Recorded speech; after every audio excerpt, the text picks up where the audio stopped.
What's going on, gentlemen and ladies? It's your boy John coming at you with another video. Fucking hell, always with the clearing of the throat, man. Gotta do it though, innit? Gotta be done, man. Gotta get the resonance right, innit? I have an interesting topic for you guys today, and I wonder what you think about it. Okay, I am actually looking for input on this one, so do write your stupid suggestions. They're not stupid, I actually appreciate them. Do write your suggestions in the fucking thing below, and let's start a discussion on this because I'm interested. So I was reading a book by, god damn it, I forgot his name. I never forget the authors. I always forget the authors' names. Forgotten the name, but it's called The Wisdom of Psychopaths. Okay, and basically the guy in the book is trying to say that not only are psychopaths a really interesting demographic to study and to learn more about, but the perceptions of these guys, these things, these people are very skewed in the media and in popular understanding. Okay, generally when we think of a psychopath, we think of Hannibal Lecter, we think of serial killers, you know, these crazy murderers who can kill anyone without, you know, even blinking an eye. And whilst the murdering someone without a blink of an eye may be true, I would say that there's a big demonization of the psychopath, okay? Because in reality, I would say that the default state for men, maybe not to the extreme of some, okay, but I would say that the default state for men is on a pretty high scale of psychopathy. Okay, I would say that, I would agree and say with the guy, well, he doesn't say this in the book, but I would personally say this, that men in general are somewhere along the scale, quite high on the scale of psychopathy. We're all on a scale, we're all on a spectrum, we've all got all sorts of mental disorders and things going on wrong with us. But in terms of psychopathy, I would say that men are supposed to be quite high on the fucking list. All right, now let's go through the traits of a psychopath, the official traits. Okay, is there someone still there? They're just fucking watching me. I don't think so. I think they're gone now. Yeah, there's just there were a few people sitting over there, and they kept on looking over. I think probably looking at me, just fucking like, look at this madman fucking making a video, walking around in circles by himself in the Anyway, fucking, what was I saying? Psychopaths, that's it. The traits of a psychopath. So what are they?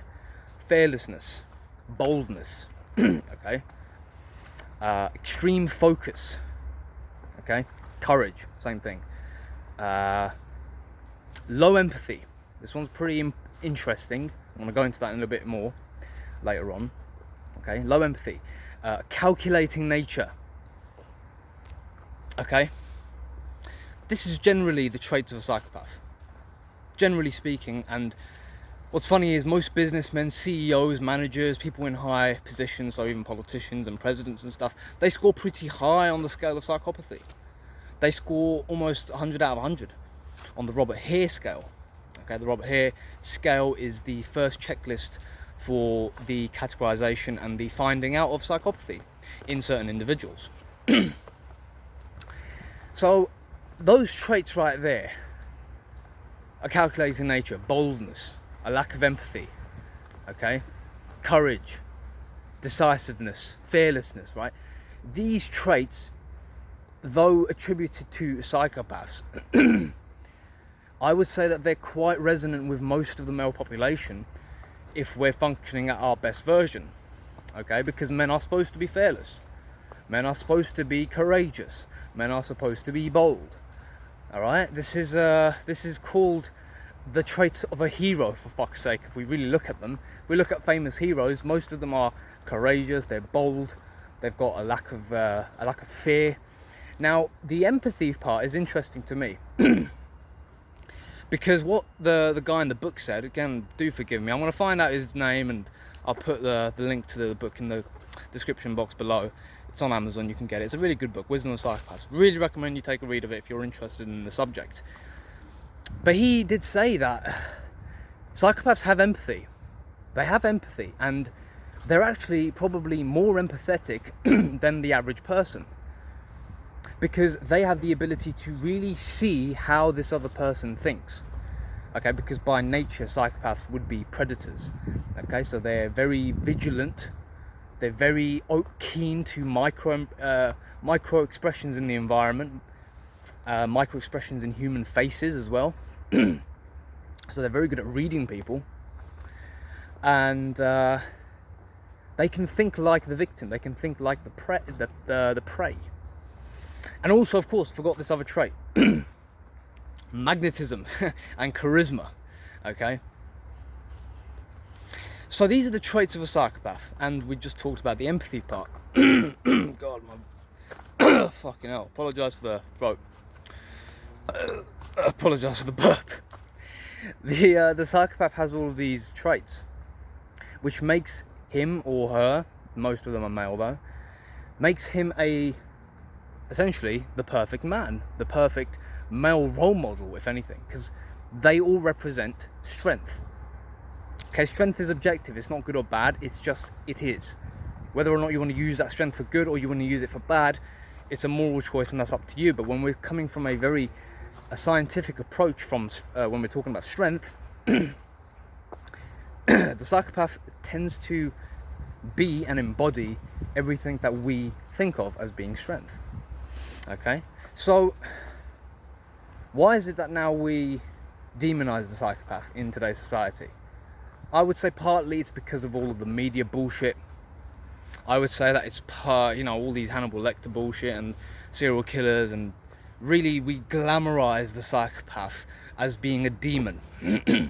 And a lot of it's down to money in Hollywood. But in reality, I would say that every single fucking man has the potential to be very high on the psychopathy list, because it's in our natural DNA and bloodline to have all of those traits. Okay, men are supposed to be, again, I've said it before, men are supposed to be bold, we're supposed to be fearless, we're supposed to be calm under pressure, we're supposed to be charismatic, okay, we're supposed to have this magnetism. And on NoFap, just alone on NoFap and semen retention and meditation and going to the gym and all these practices, men worldwide have experienced fearlessness, boldness, this dominance, this magnetism, this very charismatic personality opening up from within, being very open and extroverted. Again, you can be extroverted and still be an introvert. Okay, there's introversion as well is a big thing, and that's also been massively glorified as a bad thing. People think introversion is shit, you're shy and all this. No, shyness and introversion are two separate things. There's a time and a place for both of those. There's a time to be extroverted and there's a time to be introverted. Okay, introversion is good to reflect, to contemplate. It's good to recharge and just really get grounded. And extroversion, of course, is good to let that steam out and energy out and connect with people and have a great time and blah blah blah. So I would say that on this journey, NoFap kind of does make you into a bit of a psychopath. And I say it like that, and it's probably going to come across as quite hostile to some people, but after me going through this checklist and going through the traits that you develop on NoFap and on relation to the whole psychopathy checklist thing, you do become a bit of a psychopath, because you become fearless, you become bold, you become very assertive, you become you get this magnetism, you get this charisma, right? Someone explain it to me, because I think I'm onto something. And the thesis is that most men in general, or masculine traits, hyper masculine traits rather, are that of a psychopath. So the psychopath is essentially an ultra man. And does that mean then that if the psychopath, who is a very masculine guy, again, I'm all going on fucking conjecture here, so don't take my word on anything, this is all up for discussion, but if the psychopath is this uber masculine guy, that makes a lot of sense why in a very postmodern feminist environment, a very social justice environment, that the psychopath would be demonized, and that the psychopath would be seen as being an evil figure, because of course we already demonize patriarchs, we demonize masculinity in general. I mean, we shit on it in today's society. Just go to a modern university.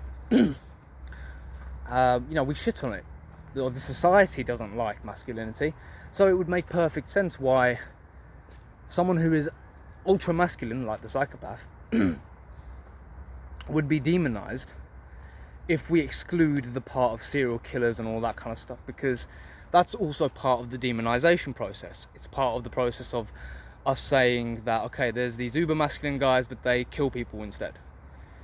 You know, human beings are not, you know, one morality. They are quite diverse, and there are people who would kill and there's people who wouldn't kill. I don't think that has necessarily anything to do with your brain wiring or the traits that you possess. Okay, most business people and stuff like that, if they score highly on the psychopathy list, that just means that they're very dominant individuals, which is masculinity. Masculinity is all about dominance and penetrating through barriers and conquering things.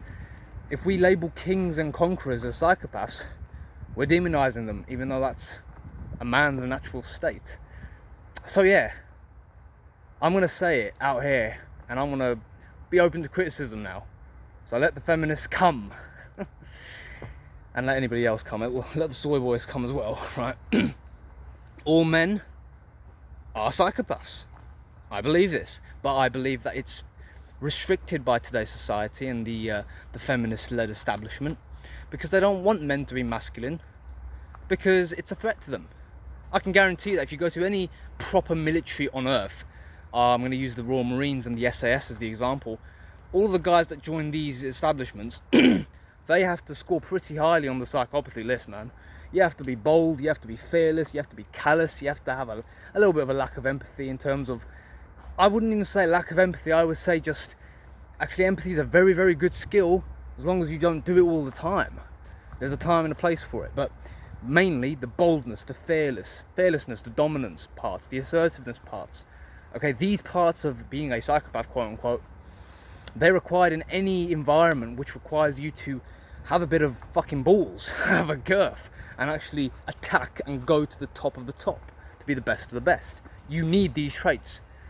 Okay, and if today's society demonizes this, well, they demonize it because it's a woman-led society, and naturally women don't have these traits. If they were to have these traits, they would be men. So anyway, I'm just scrambling all my thoughts out here. Let me know what you think. Does NoFap make you into more of a psychopath? And more importantly, are men naturally high on the spectrum of psychopathy? And is it really a big conspiracy that we demonize psychopathy and we call it this evil thing, even though it's just masculinity? I don't know. I like to question things, and I would like to change things. I would like to change the word psychopath in the popular culture sense and just say it's fucking masculine traits, dude. Take it easy. I'll see you in the next one.